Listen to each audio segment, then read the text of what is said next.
in a world full of boys like Mikal, be like Asfandyar.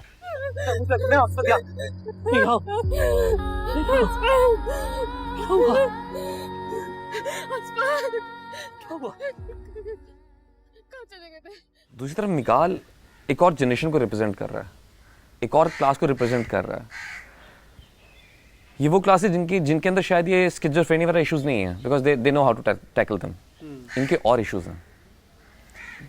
Asfandyar की जिस class को belong कर रहा है वहाँ पर सोशल वैल्यूज़ की और वर्थ है, लेकिन जो इस तरह की बाकी बीमारियों जो इश्यूज हैं वो इतनी अवेयरनेस नहीं है.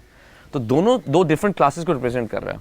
I think Asfandyar masses, Mikaal elite को. और वहाँ पे क्या प्रॉब्लम्स हैं, यूथ कभी कभी क्या करता है कि अक्सर कुछ लोग बुरे नहीं होते, वो गलतियाँ कर जाते हैं. And I believe karma, you have to pay for that. Whether Mikal will have to pay or not, you'll have to see. लेकिन it's not going to be easy. यानी और इमेज, आई थिंक लोग अगर आपसे प्यार करते हैं ना, कैरेक्टर से कभी भी लोग नफरत कर लेते हैं. जिस तरह रिमेंबर खुदगर्ज में मुझे बहुत लोगों ने नफरत की थी. इनफैक्ट मेरे कुछ दोस्तों की वालदा मोहतरम भी हैं, मेरी अपनी अम्मी, सब ने कहा था कि इस तरह के रोल मत किया करो, बहुत बुरे लगते हो. तो I think that's a compliment. लेकिन ओवरऑल लोग आपसे प्यार करते हैं. हमारे यहाँ स्किज़ोफ्रेनिया जैसे टॉपिक पर जो है वो ड्रामे बनते ही नहीं, और अगर बनते हैं तो वो चलते नहीं हैं. शराब जैसा ड्रामा चूज़ करने की क्या खास वजह थी? इसका जवाब देना थोड़ा लंबा होगा. जैसे कि मैं ये कह दूँ कि हमारे यहाँ ड्रामे बनते किन चीज़ों पे हैं. हमारे यहाँ ड्रामे बनते हैं बहुत लिमिटेड कंटेंट के. अगर आप देखें वेरिएट पिछले कुछ सालों में देखें, मेजॉरिटी हमारे यहाँ घरेलू इश्यूज़ के ऊपर, फैमिली ओरिएंटेड ड्रामाज, शादी के इश्यूज़, एक्स्ट्रा मैरिटल अफेयर्स, इन्हीं चीज़ों के ऊपर ज़्यादा काम हो रहा है. अगर आप रिसेंट ड्रामाज का ट्रेंड देखें तो उसके दरमियान लोगों ने कोशिश की है डिफरेंट काम करने की. चाहे वो ऐसी तन्हाई, एक इशू को हमने उठाया था, उस पर हमने बात की. ऐसे ही इश्क से नसीब भी एक डिसऑर्डर के साथ डील करता था.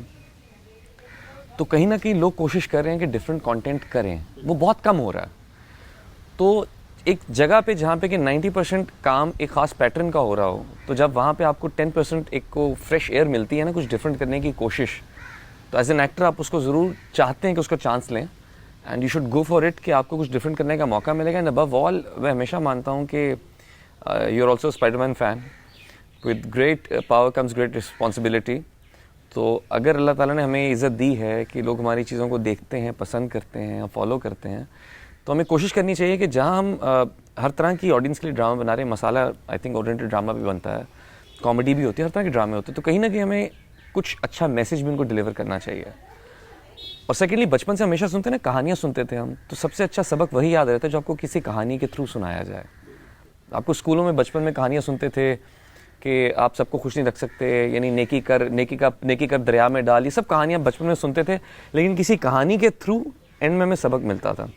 तो शराब इज़ एन एफर्ट कि स्किज़ोफ्रेनिया जैसी बीमारी, जो कि मेरे नज़दीक ये सक्सेस ही बहुत है कि जब मुझे कुछ लोगों के मैसेजेस आए हैं सोशल मीडिया के ऊपर सेइंग कि हमारे घर में ये एग्जिस्ट करती है चीज़, and thank you so much कि इसके बाद फाइनली हमारी फैमिली ने उस पेशेंट को दिखाया किसी डॉक्टर को. So that's the achievement for me. ऐसी तन्हाई, खुदगर्ज, इनकार, इज़ है नसीब, और अब ये दो ड्रामे शराब और दुल्हन. कभी हीरो कभी विलन. लोगों का सामना कैसे करते हैं? दोनों का सामना करते हैं. हर तरह का फीडबैक मिलता है, अच्छा भी मिलता है, बुरा भी मिलता है. जैसे दुल्हन के इनिशियली पहले एपिसोड में लोगों को बहुत पसंद आया था कि इतना अच्छा लड़का कहाँ एग्जिस्ट करता है दुनिया में.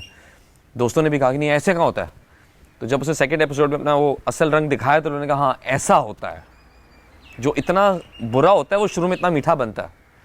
So that was the comparison.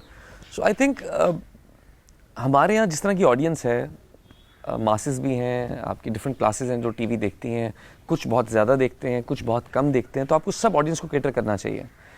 आप हर वक्त सबको खुश नहीं कर सकते, तो कोशिश होती है कि आप अच्छा काम करने की कोशिश करें, बस जो कि लोगों को पसंद आए. तो उनकी मोहब्बत, उनकी नफ़रत एक्चुअली उनकी मोहब्बत को ही रिप्रेजेंट कर रही होती है. एक्चुअली वो किरदार से नफ़रत करते हैं, आपसे मोहब्बत ही कर रहे होते हैं. कभी सोचा कि डायरेक्शन या प्रोडक्शन की तरफ आएँ और कोई ऐसी चीज़ करें जो बाकी कोई नहीं कर रहा है? मेरा जो पर्सनल इंटरेस्ट है प्रोडक्शन की तरफ बिल्कुल है, और अभी रिसेंटली करने वाला था, लेकिन अल्लाह के हर काम में बेहतरी होती है ना, कि वो मैं कुछ चीज़ें डिले हो गई एंड कोरोना हैपेंड. तो यू नो कि जिस तरह काम का वॉल्यूम थोड़ा श्रिंक हुआ है, पूरी इकॉनमी इफेक्ट हुई है. So I think it was not the right time to get into production right now. लेकिन एक चीज़ है जो कि which I want to do, that is direction. क्योंकि मैं जब इनिशियली जब एक दौर में तेरे पहलू में जब शुरू में इनिशियल स्टार्ट किया तो उस वक्त जब मैं फ्री होता था तो मैं I used to assist on set. So you never know, अभी नहीं, इन द नियर फ्यूचर जब भी अल्लाह की तरफ से बेहतर हुआ, so I might go into direction slash production, you never know. लेकिन ऑब्वियसली इंटरेस्ट है, क्योंकि कभी कभी कुछ ऐसी चीज़ें जो आप वैसे नहीं कर पाते, तो अभी भी कुछ लिमिटेशंस हैं कि अगर मैं कुछ डिफरेंट करना चाहूँ तो शायद चैनल्स उसको वैसे प्रमोट ना करें, उसको सपोर्ट ना करें। सो आई थिंक अभी नई डायमेंशंस खुल रही हैं वेब सीरीज़ की, प्लेटफॉर्म्स की, तो आई थिंक वहाँ शायद आप डिफरेंट चीज़ें ट्राई कर सकते हैं। भले सामने कोई कुछ कहे या ना कहे, लेकिन सब जानते हैं और सब यही चाहते हैं, हम खुश नसीब हैं इमरान, हमारी मोहब्बत में कोई जालिम समाज नहीं। क्या असफंद यार ड्रामे में जैसा बना है असल में भी वैसा ही है या फिर सिर्फ कैरेक्टर के लिए बना हुआ है? आई थिंक ये इस सवाल का आपको सही जवाब आई थिंक वो लोग दे सकते हैं जो कि मेरे इर्द गिर्द रहते हैं ज़्यादा। आई थिंक मेरी वाइफ वुड बी बेस्ट जज for this, my mother, my siblings जो कि हर वक्त रहते हैं। तो असफंद यार आई थिंक मैं काफ़ी उससे रिलेट करता हूँ, इसीलिए मुझे स्क्रिप्ट भी पढ़ के फ़ौरन समझ आया कि this is something which I want to portray on screen, कि असफंद यार जैसे जज्बात आज भी एग्जिस्ट करते हैं। जैसे वो कहते हैं ना कि हर काफ़ी लोग कह रहे हैं कि मोहब्बत करने वाला लड़का हो तो असफंद यार जैसा हो, तो दैट्स अ बिग कॉम्प्लीमेंट। आज के दौर में हर चीज़ का टेंशन स्पैन बहुत कम है ना, तो आई थिंक उसके लिए असफंद यार इज़ अ गुड एग्जाम्पल। और मैं नॉर्मल लाइफ में ऐसा ही हूँ, आई थिंक मैं लोगों की केयर करता हूँ, मुझसे किसी को बुरा नहीं कहा जाता। कभी अब मेरे कभी रिव्यूज़ भी देख लें, मुझे कोई कंट्रोवर्शियल सवाल पूछते भी हैं तो मैं खामोशी इख्तियार कर लेता हूँ, क्योंकि I don't think I am at a place कि मैं किसी को भी जज कर सकूँ, क्योंकि let's leave the judgement to अल्लाह and let's just spread positivity and just try to bring smile on everyone's face.